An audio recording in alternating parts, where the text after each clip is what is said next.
Governor of Kerala, Sri Arif Muhammad Khan,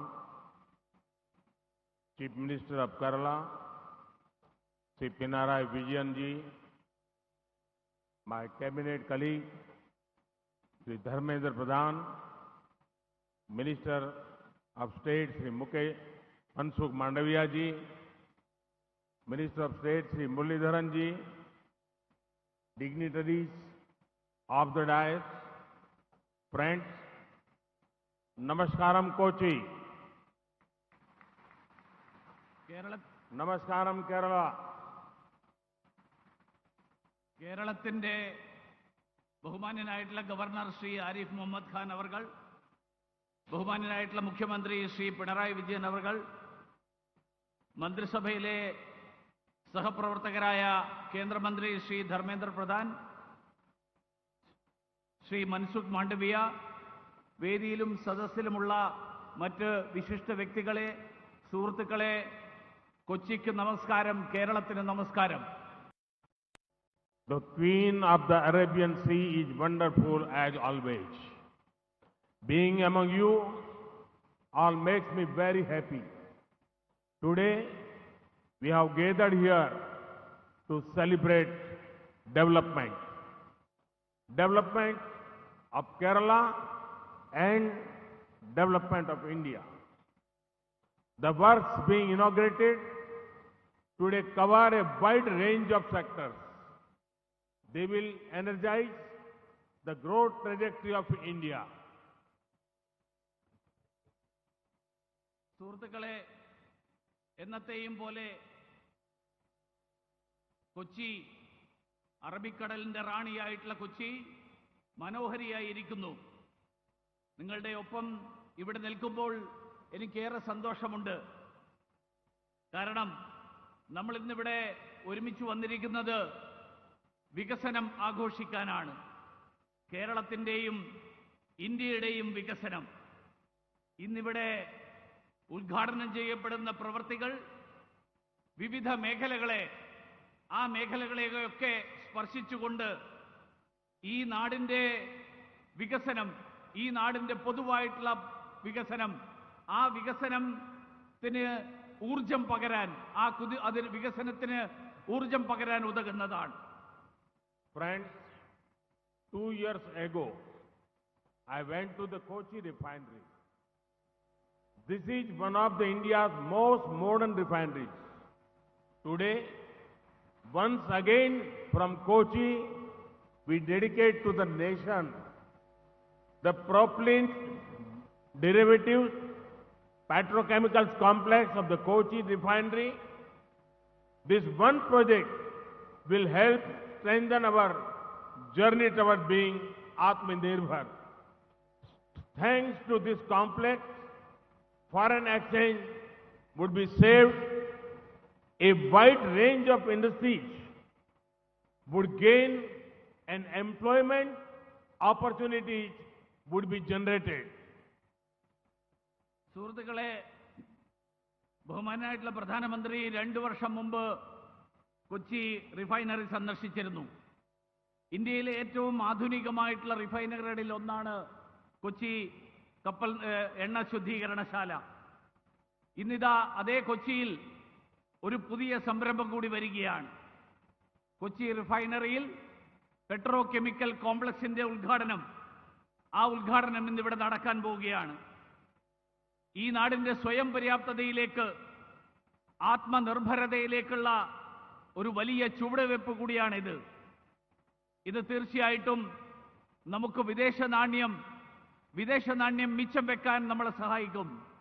മാത്രമല്ല, നിരവധി അനുബന്ധ വ്യവസായങ്ങൾ, ആ വ്യവസായങ്ങൾ സൃഷ്ടിക്കപ്പെടും. ആയിരക്കണക്കിന് ആളുകൾക്ക് തൊഴിൽ ലഭിക്കും. Friends, Kochi is a city of trade and commerce. The people of this city understand that time is of the essence. They also appreciate the importance of proper connectivity. That is why dedicated of ro-ro vessels to the nation is special a distance of almost 30 kilometers on road become 3.5 kilometers through waterways. This means convenience up, commerce up, capacity building up, congestion down, pollution down, transport cost down. സുഹൃത്തുക്കളെ, നൂറ്റാണ്ടുകൾക്ക് മുൻപ് തന്നെ ഈ പ്രദേശത്തെ ഏറ്റവും പ്രമുഖമായിട്ടുള്ള വ്യാപാര വാണിജ്യ വിനിമയ കേന്ദ്രമാണ് കൊച്ചി. കൊച്ചിയിലെ ആളുകൾ സമയത്തിന്റെ വിലയറിയുന്ന ആളുകളാണ്. അതുകൊണ്ട് തന്നെ പരസ്പരം ബന്ധപ്പെട്ട് പ്രവർത്തിക്കുന്നതിന് ഏറ്റവും പ്രാധാന്യം നൽകുന്നവരാണ്. അങ്ങനെയുള്ള ഒരു സാഹചര്യത്തിലാണ് ഇന്നിവിടെ ഉദ്ഘാടനം ചെയ്യപ്പെട്ടിട്ടുള്ള ഈ റോറോ കണ്ടെയ്നർ സർവീസ് അത് പ്രാധാന്യമർഹിക്കുന്നത്. കരയിലൂടെ 30 കിലോമീറ്റർ യാത്ര ചെയ്യേണ്ടതിന് പകരം കായലിലൂടെ 3.5 കിലോമീറ്റർ യാത്ര ചെയ്തുകൊണ്ട് നമുക്ക് എത്തേണ്ട സ്ഥലത്ത് എത്താൻ സാധിക്കുന്നു.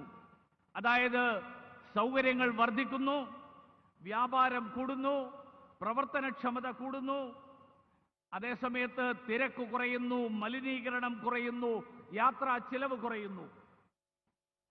Friends, tourists come to Kochi not only as a transit point to go to other parts of Kerala.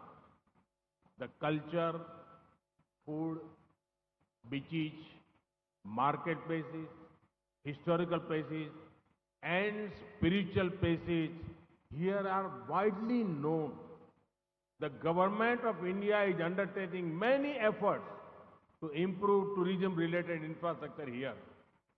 The inauguration of Sagarika, the international cruise terminal in Kochi, is one example of this.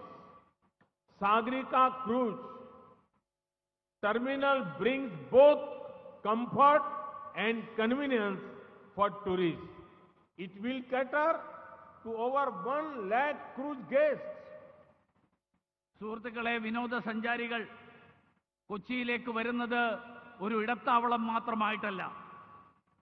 പ്രസിദ്ധമായിട്ടുള്ള കൊച്ചിയിലെ കടൽ തീരം, ആരാധനാലയങ്ങൾ, ചരിത്ര പ്രാധാന്യമുള്ള സ്ഥലങ്ങൾ, കച്ചവട കേന്ദ്രങ്ങൾ, മാത്രമല്ല കൊച്ചിയിലെ കേരളത്തിന്റെ സവിശേഷമായിട്ടുള്ള ആഹാരം, അതുമാത്രമല്ല ഇവിടെ വിനോദസഞ്ചാരവുമായിട്ട് ബന്ധപ്പെട്ടിട്ടുള്ള എല്ലാ മേഖലകളിലും വികസനം കൊണ്ടുവരാൻ വേണ്ടിയിട്ടുള്ള പ്രയത്നത്തിലാണ് കേന്ദ്ര സർക്കാർ. കൊച്ചിയിൽ ഇന്ന് ഇപ്പോൾ ഉദ്ഘാടനം ചെയ്തിട്ടുള്ള സാഗരിക രാജ്യാന്തര തലത്തിലുള്ള ക്രൂയിസ് ടെർമിനൽ അതിന്റെ ഏറ്റവും പുതിയ ഉദാഹരണമാണ്.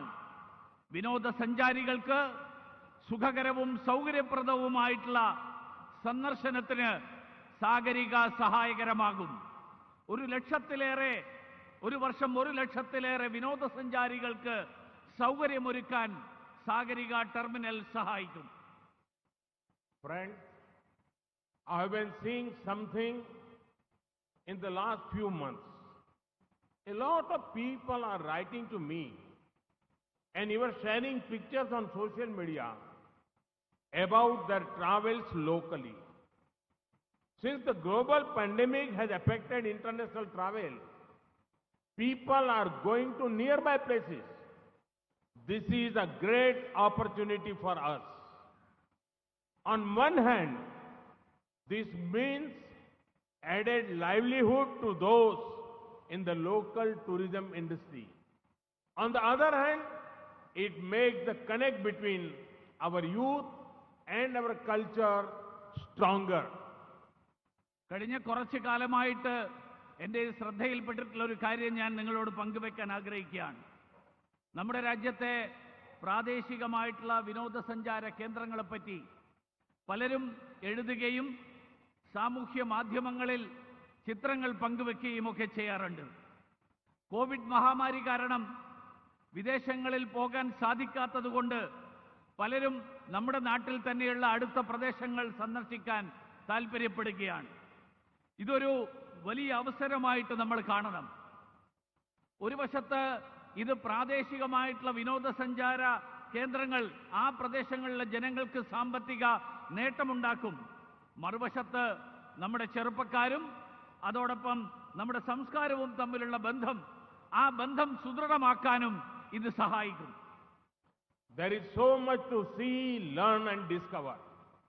I urge our young startup friends to think about innovative tourism related products. I also urge you all to use this time and travel to as many as nearby areas as possible. You would be happy to know that the tourism sector in India has been growing well in the last 5 years. In the World Tourism Index, ranking of India moved from 65th to 34th position. But there is a lot more to be done, and I am confident we will improve even more. നമുക്ക് ചുറ്റും ഒരുപാട് കാര്യങ്ങൾ കാണാനും അറിയാനും ഒക്കെയുണ്ട്. എനിക്ക് സംരംഭകത്വത്തിന്റെ മേഖലയിൽ പ്രവർത്തിക്കുന്ന ചെറുപ്പക്കാരായിട്ടുള്ള സുഹൃത്തുക്കളോട് ഒരു അഭ്യർത്ഥനയുണ്ട്. നിങ്ങൾ വിനോദസഞ്ചാരവുമായിട്ട് ബന്ധപ്പെട്ടിട്ടുള്ള പുതിയ സംരംഭങ്ങൾ വിഭാവനം ചെയ്യൂ. ചുറ്റുമുള്ള പ്രദേശങ്ങൾ, നിങ്ങൾക്ക് ചുറ്റുമുള്ള പ്രദേശങ്ങൾ സന്ദർശിക്കൂ. അവിടെയുള്ള വികസന സാധ്യതകൾ കണ്ടെത്തൂ. കഴിഞ്ഞ 5 വർഷക്കാലമായിട്ട് ഏറെ വികസനം നേടുന്ന മേഖലയാണ് വിനോദസഞ്ചാര മേഖല. ലോക ആഗോള ടൂറിസം റാങ്കിങ്ങിൽ നമ്മൾ കഴിഞ്ഞ 5 വർഷക്കാലത്തിനിടയിൽ 60-ൽ നിന്ന് 30-ലേക്ക് ഈ കാലയളവിൽ കുതിക്കുകയുണ്ടായി. ഇനിയും ധാരാളം കാര്യങ്ങൾ നമുക്ക് ചെയ്യാൻ കഴിയും. എനിക്ക് യാതൊരു സംശയവുമില്ല, ഏറെ പുരോഗതി നേടാൻ കഴിയുന്ന മേഖലയാണ് ഈ മേഖല. Friends, two important factors that shape economic development area. They are capacity building, making infrastructure modern for future needs. The next two development works are related to these themes. Vigyan Sagar is the new knowledge campus of Cochin Shipyard. Through this, we are expanding our human resources development capital. This campus is a reflection of the importance of skill development. It would particularly help those wanting to study marine engineering. In the times to come, I see a prime place for this sector. Youngsters who have knowledge in this domain will have many opportunities at their doorstep. സുഹൃത്തുക്കളെ, സാമ്പത്തിക വികസനത്തെ ശക്തിപ്പെടുത്തുന്ന 2 പ്രധാന ഘടകങ്ങൾ ഇന്നിവിടെ ഉദ്ഘാടനം ചെയ്തിട്ടുള്ള പദ്ധതികളിലുണ്ട്. 2 പ്രധാന ഘടകങ്ങളുണ്ട്. 1 പ്രവർത്തനക്ഷമത വർദ്ധിപ്പിക്കൽ, 2 അടിസ്ഥാന സൗകര്യങ്ങളുടെ ആധുനീകരണം. ഇന്നിവിടെ ഉദ്ഘാടനം ചെയ്തിട്ടുള്ള 2 പദ്ധതികൾ ഇതുമായിട്ട് ബന്ധപ്പെട്ടിട്ടുള്ളതാണ്. 1 കൊച്ചിൻ ഷിപ്പ്യാർഡിലെ വിജ്ഞാന സാഗർ, മനുഷ്യ വിഭവശേഷി വർദ്ധിപ്പിക്കാൻ ലക്ഷ്യമിടുന്ന പദ്ധതിയാണിത്. നൈപുണ്യ വികസനത്തിന്റെ ഭാഗമാണ് ഈ വിജ്ഞാന സാഗരം എന്ന പഠന കേന്ദ്രം. വിശേഷിച്ച് മെറൈൻ എഞ്ചിനീയറിംഗ് പഠിക്കാൻ ആഗ്രഹിക്കുന്നവർക്ക് ഇതൊരു വലിയ അനുഗ്രഹമാണ്.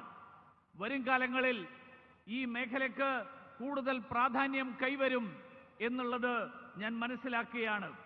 ഈ രംഗത്ത് താൽപര്യവും വൈദഗ്ധ്യവുമുള്ള ചെറുപ്പക്കാർക്ക് വലിയ ഒരു അവസരമാണ് ഇവിടെ തുറന്നു കിട്ടപ്പെടാൻ പോകുന്നത്. As I said before, economic growth requires augmenting existing capacities. Here, we are laying the foundation stone of reconstruction of the South Cole berth. This would bring down logistic costs and improve cargo capacity. Both are vital for the business to prosper.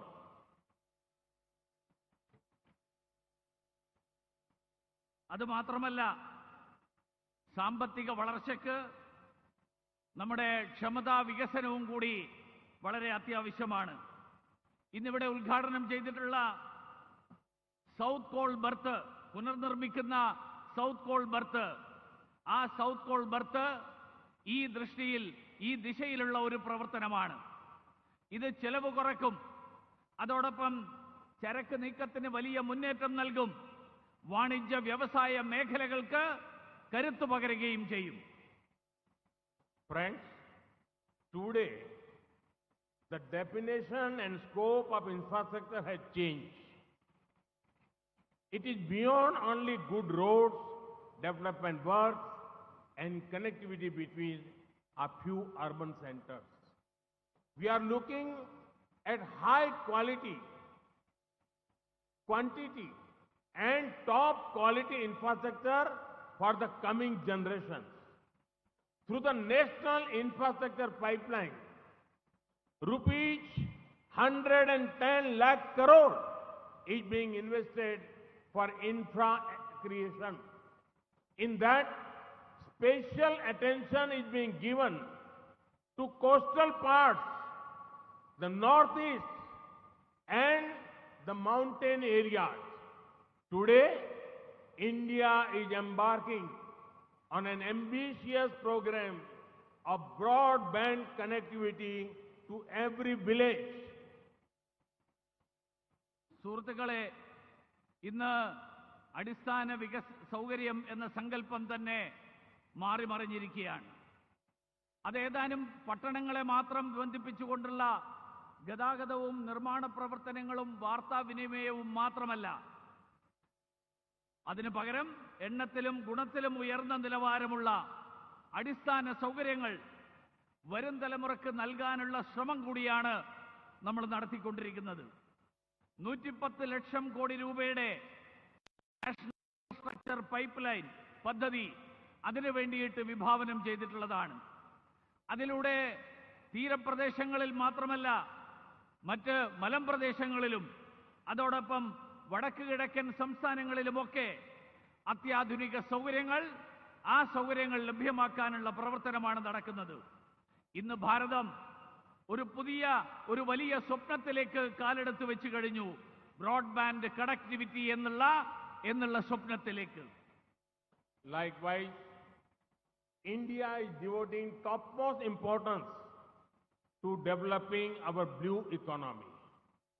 Our vision and work in this sector includes more ports, improving infrastructure in current ports, offshore energy, sustainable coastal development, coastal connectivity. സമുദ്ര വിഭവങ്ങളെ ക്രിയാത്മകമായി ഉപയോഗിക്കുന്ന സമുദ്ര സമ്പദ് വ്യവസ്ഥ, അതാണ് ഇന്ത്യയുടെ ലക്ഷ്യം. ആത്മനിർഭര ഭാരതത്തിലേക്കുള്ള കുതിപ്പിനെ ഇത് വേഗത്തിലാക്കും. സമുദ്ര സമ്പദ് വ്യവസ്ഥയുടെ ഭാഗമാണ് തുറമുഖ വികസനം. അതോടൊപ്പം തീരദേശങ്ങളെ ബന്ധപ്പെടുത്തൽ. The Pradhan Mantri Matsya Sampada Yojana is a one-of-its-kind scheme. The scheme caters to diverse requirements of fishermen community. It has provisions for ensuring more credit. Fishermen have been linked with Kisan credit cards.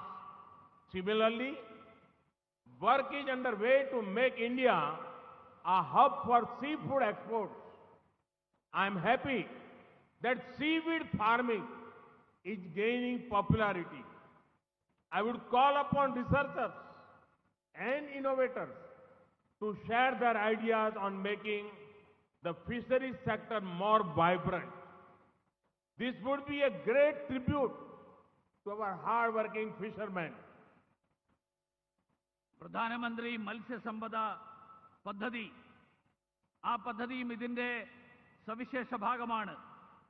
തീരപ്രദേശങ്ങളിലെ മത്സ്യപ്രവർത്തകരായിട്ടുള്ള ആളുകൾക്ക് അവരുടെ ആവശ്യങ്ങൾ നിറവേറ്റാൻ ഇതേറെ പ്രയോജനം ചെയ്യും.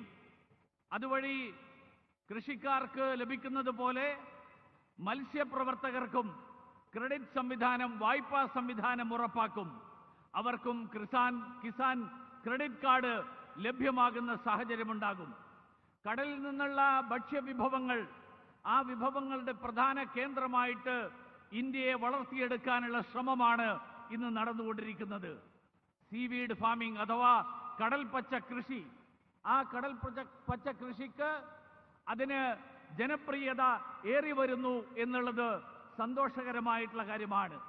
ഈ മേഖലയിൽ മത്സ്യബന്ധനവുമായിട്ട് ബന്ധപ്പെട്ടുള്ള വിഷയങ്ങളിൽ കൂടുതൽ സംരംഭകരും ഗവേഷകരുമായിട്ടുള്ള ആളുകൾ അവരുടെ പ്രവർത്തനങ്ങൾ കേന്ദ്രീകരിക്കണം, അവർ മുന്നോട്ട് വരണം എന്നാണ് എനിക്ക് അഭ്യർത്ഥിക്കാനുള്ളത്. അത് തീർച്ചയായിട്ടും മത്സ്യബന്ധന മേഖലയിൽ പ്രവർത്തിക്കുന്ന അധ്വാനശീലരായിട്ടുള്ള മത്സ്യപ്രവർത്തകർക്ക് അവർക്കതൊരു വലിയ അനുഗ്രഹമാകും എന്നുള്ള കാര്യത്തിൽ സംശയമില്ല. Friends, this year's budget had devoted significant resources and schemes that will benefit Kerala. This includes the next phase of the Kochi Metro. This metro network has come successfully and has set a good example of progressive work practices and professionalism.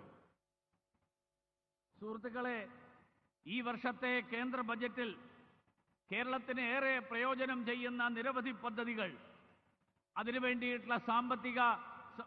അതിനുവേണ്ടിയിട്ടുള്ള പണവും വകയിരുത്തിയിട്ടുണ്ട്.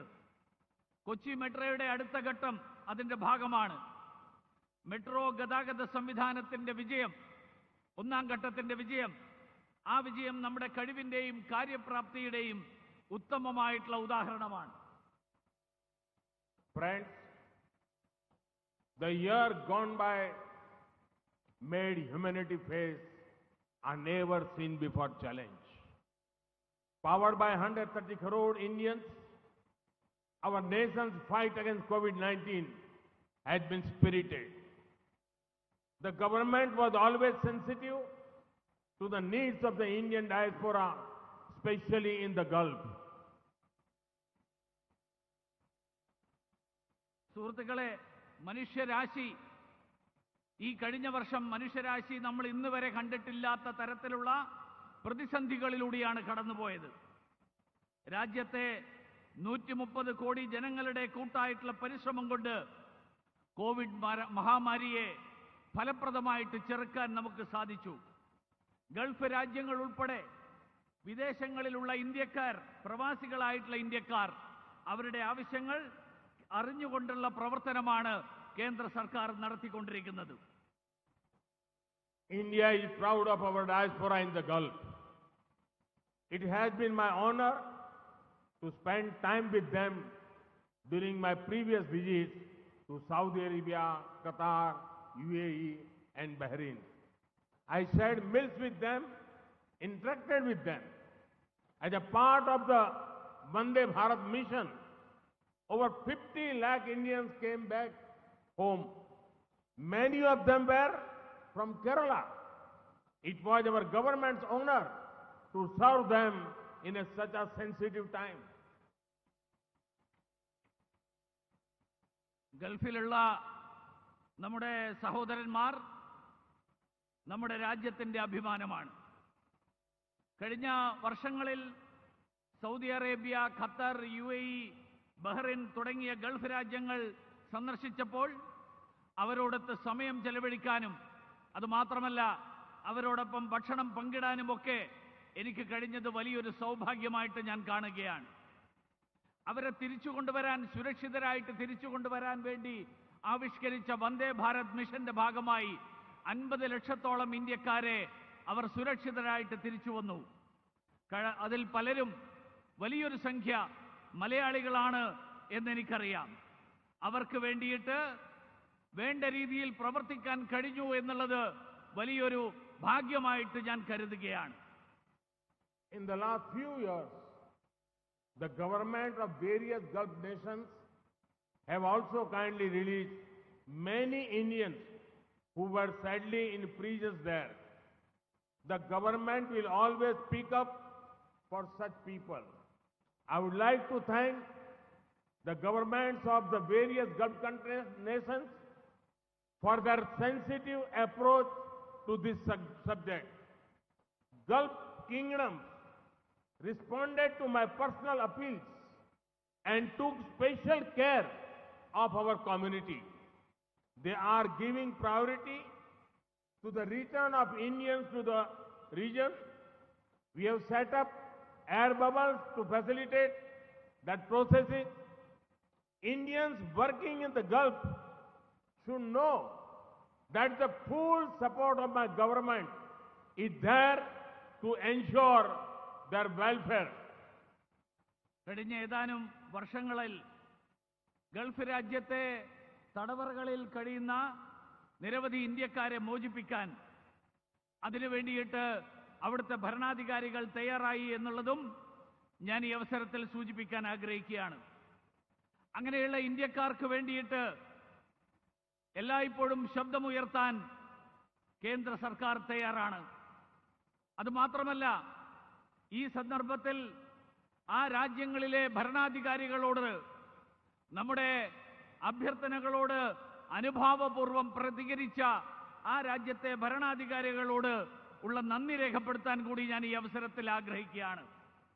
വളരെ താല്പര്യത്തോടു കൂടിയാണ് കേന്ദ്ര സർക്കാരിന്റെ അഭ്യർത്ഥനകളോട് അവർ പ്രതികരിച്ചത്. അതുമാത്രമല്ല, ഇന്ത്യക്കാരെ തിരിച്ചു കൊണ്ടുവരുന്നതിന് അതിന് മുൻഗണന നൽകാനും അവർ തയ്യാറായി. മാത്രമല്ല, അതിനുവേണ്ടിയിട്ട് നമ്മൾ എയർ ബബിൾ എന്നുള്ള നിലയിൽ വിവിധ രാജ്യങ്ങളെ ഇന്ത്യയുമായിട്ട് ബന്ധപ്പെടുത്താനുള്ള സംവിധാനവും നമ്മൾ ഏർപ്പെടുത്തി. ഗൾഫിലുള്ള ഇന്ത്യക്കാരോട് ഒരു കാര്യം സൂചിപ്പിക്കാൻ ആഗ്രഹിക്കുകയാണ്.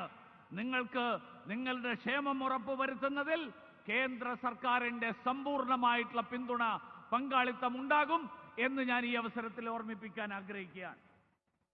Friends, we are at a historic point today. Our actions today will shape our growth trajectory in the years to come. India has the ability to rise to the occasion and contribute to global good. Our people have shown that with the right opportunity, they can do wonders. Let us keep working to create those opportunities. Together, we will build an Atmanirbhar Bharat. Once again, I congratulate the people of Kerala for the development works they have been inaugurated today. Thank you. Thank you very much. Orairam Nanni. സുഹൃത്തുക്കളെ, നമ്മളിന്ന് ഒരു ചരിത്ര മുഹൂർത്തത്തിലാണ് നിൽക്കുന്നത്. ഇന്നത്തെ നമ്മുടെ ഈ പ്രവർത്തനങ്ങൾ, ഇന്ന് ഉദ്ഘാടനം ചെയ്യപ്പെട്ടിട്ടുള്ള ഈ പദ്ധതികൾ ഒരു വികസന കുതിപ്പിന് വേണ്ടിയിട്ട് രാജ്യത്തെ ഈ നാടിനെ സ്വയം പര്യാപ്തമാക്കുന്ന, ഈ നാടിനെ പ്രയോജനപ്പെടുന്ന കാര്യങ്ങളാണ്. ഇന്ത്യക്ക് ഈ അവസരത്തിനനുസരിച്ച് ഉയർന്നുകൊണ്ട് ലോകം മുഴുവൻ അതിനുള്ള കഴിവുള്ള രാജ്യമാണ്. നമ്മുടെ ജനങ്ങൾ ആ അവസരങ്ങളെ വേണ്ട തരത്തിൽ പ്രയോജനപ്പെടുത്തിക്കൊണ്ട് അത്ഭുതങ്ങൾ സൃഷ്ടിക്കാൻ കഴിവുള്ളവരാണ് എന്ന് തെളിയിച്ചിരിക്കുകയാണ്. നമുക്ക് അതിനു വേണ്ടിയിട്ടുള്ള പുതിയ നിരവധി അവസരങ്ങൾ സൃഷ്ടിക്കാനായിട്ട് നമുക്ക് പ്രവർത്തിക്കാം. നമുക്ക് ഒരുമിച്ച് ഒരു ആത്മനിർഭര ഭാരതം, സ്വയം പര്യാപ്ത ഭാരതം, ആ സ്വയം പര്യാപ്ത ഭാരതം കെട്ടിപ്പടുക്കാൻ നമുക്ക് ഒരുമിച്ച് പ്രവർത്തിക്കാം.